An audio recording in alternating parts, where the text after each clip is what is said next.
So here's our second sock with the snout cut out of it. And so out of this sock, we're going to cut 2 arms and a tail and some ears if we want some ears.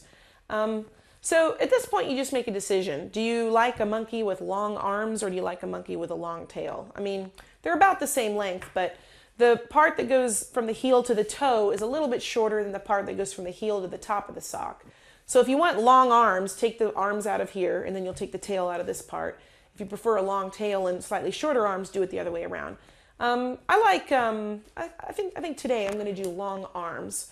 So what I'm going to do is just I'm basically going to cut this off over here. Just go ahead and square this off kind of where we took the snout out of. And let's see. This is kind of, these socks are sort of grabbing the scissors, but there we go. Okay, so I squared that off. And now we got to get both arms out of this. So what I'm going to do is I need to cut this down the middle and then each one will sew up into a tube into an arm. But similar to the way we did the legs, I'm not going to just slice through this. I'm going to do it one side and then I'm going to do the other. So I'm going to make 2 separate cuts just to kind of keep them about even and somewhat symmetrical. And so here I am just kind of cutting down.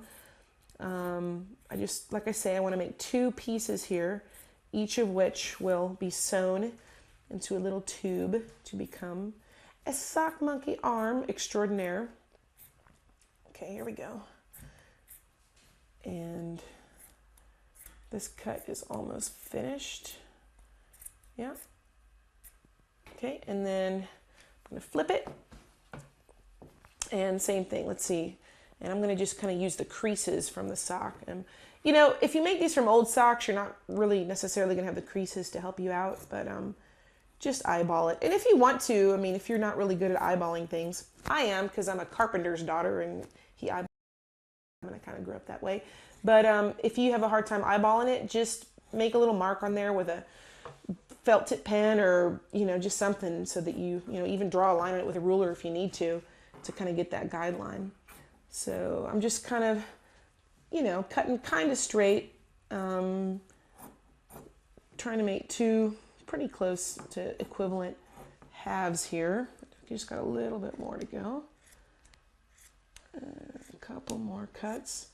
And like any other project in, sewing, I mean, it doesn't matter that the edges are rough because they're going to get, they're going to get folded under and, hemmed up anyway. So there we go.